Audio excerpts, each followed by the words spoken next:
hear Emilio talk about what it's like to be at Cannes, as well as his thoughts on the quality of some of these titles, which Max and I can only sort of speculate on. We'll also do what we've been watching to close, as always. But before we do that, figured we'd cover the headlines here. Sort of the biggest story in the movie world right now is the biggest movie in the world right now, and that's Top Gun Maverick. It held up like remarkably in its second week. I think it was like a 30-something% drop off from its like already massive Memorial Day weekend haul. So this is shaping up to be, I think, certainly one of the biggest titles of the year. The type of movie that I think a lot of people have been clamoring for, where it's like a box office success that's not a superhero movie in the post-COVID world.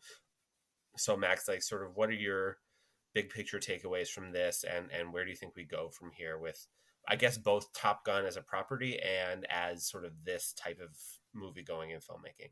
Yeah, right. So I think like ultimately this movie excels because of Tom Cruise and his dedication and his director this time, wanting to focus on real flying and not basically using a lot of CG and stuff for the flight. Makes it feel more realistic for sure.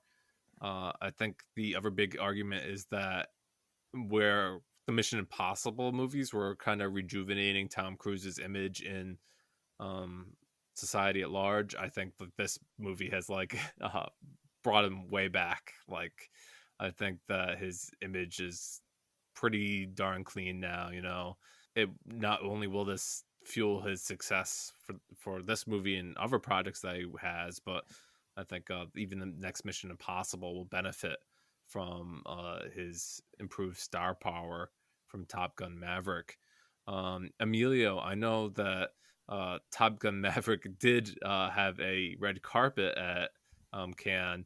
Have you had a chance to see the movie outside of the festival, or No, it was a weird situation where I was heading to Cannes as it was making its premiere. I did not arrive at Cannes till afterwards, and then it came out while I was at Cannes. And it's one of those things where I think often happens at festivals. I don't know if you're familiar, where just like a movie that played there premieres while you're there, and then you're just like, well, I'm not gonna watch this like at a festival. There's plenty of other movies that won't premiere for a while. Mm-hmm. Like, why would I try to watch this right now? Yeah. And then when I arrived back in Puerto Rico, I realized I had contracted the novel Oh coronavirus no. at Cannes. oh, So I haven't had a chance to see it even so. How are you feeling? I'm good. It's been a week. I feel better. It's good that I am vaccinated, so luckily it sort of went through me, but I did try to like take a week and a half off from like going outside and doing things, Yeah, obviously. sure. Well, I'm glad to hear you're feeling well. I'm sorry that you got sick at what was probably otherwise a phenomenal time.